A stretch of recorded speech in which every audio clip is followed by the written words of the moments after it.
Okay students, next हमारा topic है motion of a charge particle in uniform magnetic field. अब जैसे कि यूनिफॉर्म इलेक्ट्रिक फील्ड लिया था, वैसे ही हम मैग्नेटिक फील्ड लेंगे और उसमें चार्ज पार्टिकल को रखेंगे।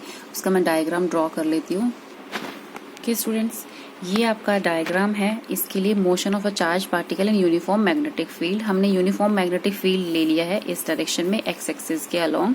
ठीक है, कोई चार्ज पार्टिकल है, यहाँ से शुरू करेगा वो विद वेलोसिटी v। ठीक है, विद वेलोसिटी v। तो इसका मोशन किस तरीके का होगा वो हमें डिस्कस करना है। अब इसकी वेलोसिटी v दे रखी है, हम इस वेलोसिटी को कंपोनेंट्स में डिवाइड कर लेंगे कि x एक्सिस में इसकी वेलोसिटी क्या होगी और y एक्सिस में इसकी वेलोसिटी क्या होगी। तो x एक्सिस में मान लिया मैंने v1 है, y एक्सिस के अलोंग मान लिया मैंने क्या है v2। तो हम v1 और v2 को कैसे लिख सकते हैं? v1 क्या होगा, v का x कॉस वाला कंपोनेंट होगा वेलोसिटी का, जो एंगल के साथ है वो वाला कंपोनेंट क्या होता है कॉस, और जो परपेंडिकुलर होता है वो साइन थीटा। तो v1 इक्वल्स टू हमारा क्या आएगा v cos theta, and v2 equals to हमारा क्या आएगा v साइन थीटा। ठीक है, यहाँ तक क्लियर है? ठीक है, ये दो कंपोनेंट्स होंगे इसका, और जो फोर्स क्रिएट होगी वो किसकी वजह से होगी? ठीक है, फोर्स कैलकुलेट करनी है हमें। तो जो चार्ज पार्टिकल के लिए अगर मैग्नेटिक फील्ड में रखा हो तो फोर्स का हमने फॉर्मूला क्या पढ़ा था?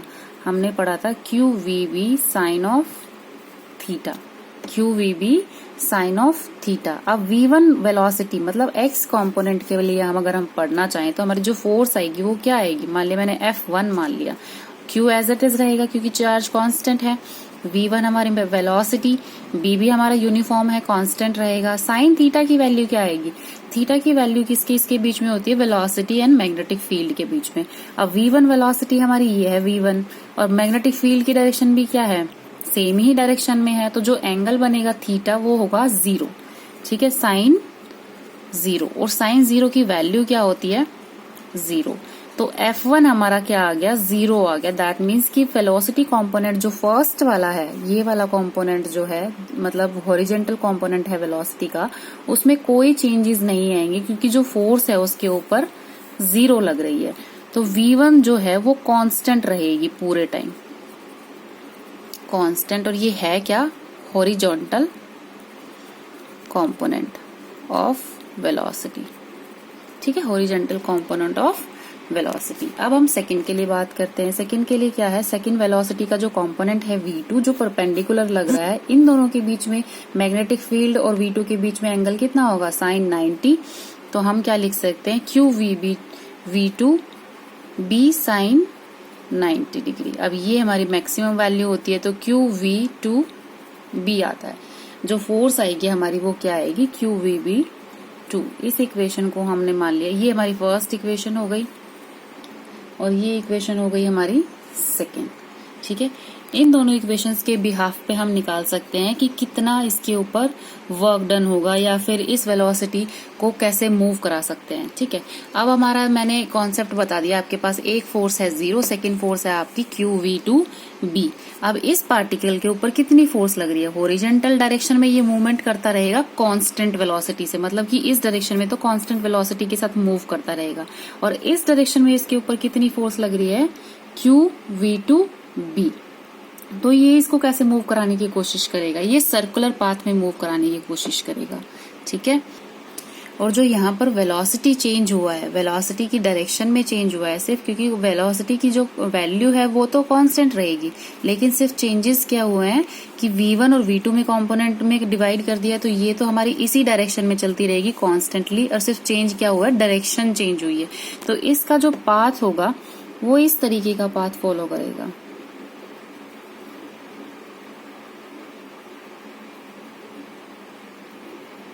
मतलब ये x डायरेक्शन में तो इस तरीके से मूव करता हुआ चला जाएगा, और y डायरेक्शन में क्या करेगा? ये सर्कुलर सा पाथ फॉलो करेगा। ठीक है, तो ये जो फॉर्म है इसको हम फॉर्म क्या बोलते हैं? हेलिकल फॉर्म बोलते हैं। हेलिकल फॉर्म, मतलब ना तो ये सर्कुलर है, सर्कल की फॉर्म में ना आगे भी इंक्रीज होता जा रहा है, मतलब एक्स डायरेक्शन में भी इसका इंक्रीमेंट होता जा रहा है और वाई डायरेक्शन में क्या सर्कुलर फॉर्म करता हुआ जा रहा है। इस कंपोनेंट की वजह से सर्कुलर फॉर्म में मूव कर रहा है और इस कंपोनेंट की वजह से किस में मूव कर रहा है, स्ट्रेट लाइन में मूव कर रहा है। ठीक है, तो सर्कुलर फॉर्म के लिए जो हमारी फोर्स है वो किसको क्या प्रोवाइड कर रही है, मतलब सर्कुलर मोशन प्रोवाइड कर रही है। तो जो ये वाली फोर्स है वो किसके इक्वल होगी, सर्कुलर मोशन के लिए जो फोर्स होती है, सर्कुलर मोशन के लिए फोर्स क्या होती है, mv² divided by r। Circular motion के लिए फोर्स क्या होती है, mv² डिवाइडेड बाय r। ठीक है, ये इक्वेशन थर्ड हो गई। अब इक्वेशन सेकंड एंड थर्ड से हमारे पास क्या मिलेगा, mv² divided by r equals to qvb। ठीक है, इससे हम वेलोसिटी की फॉर्म निकाल लेंगे। ओके, तो हमारे पास इक्वेशन क्या बनेगी, mv² divided by r which is equals to qv2b।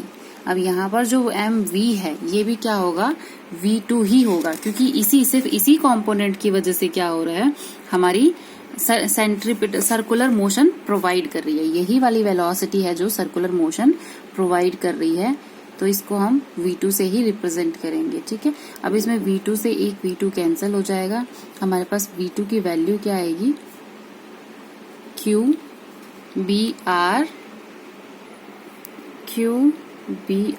Divided by m। Velocity component हमारा v2 क्या आ गया है, qbr डिवाइडेड बाय m। अब इसमें हम कुछ डिफरेंट फॉर्मूलाज हैं, कौन कौन से फॉर्मूला, जैसे एंगुलर वेलोसिटी भी निकाल सकते हैं हम, फ्रीक्वेंसी निकाल सकते हैं इस मोशन की, टाइम पीरियड निकाल सकते हैं, ये सारे के ना बेसिक 11th क्लास के फॉर्मूलाज हैं। ओमेगा इक्वल्स टू हमारा क्या होता है, v2 डिवाइडेड बाय r, मतलब ओमेगा की वैल्यू क्या होती है, वेलोसिटी डिवाइडेड बाय r, या फिर वेलोसिटी का फॉर्मूला होता है ओमेगा r।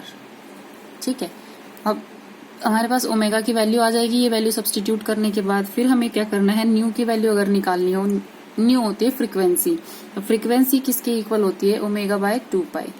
तो ये वैल्यू सब्स्टिट्यूट करके आप निकाल सकते हो फ्रीक्वेंसी की वैल्यू। ठीक है, निकाल के दिखा देती हूँ, v2 बाय r कितना होगा, qb डिवाइडेड बाय m, और ओमेगा बाय 2π करेंगे तो qb डिवाइडेड बाय 2πm। ठीक है, और टाइम पीरियड क्या होता है, 1 frequency which is equals to 2πm divided by qb। तो ये कुछ फॉर्मूलाज हैं जिनके ऊपर बेस्ड न्यूमेरिकल सॉल्व होंगे।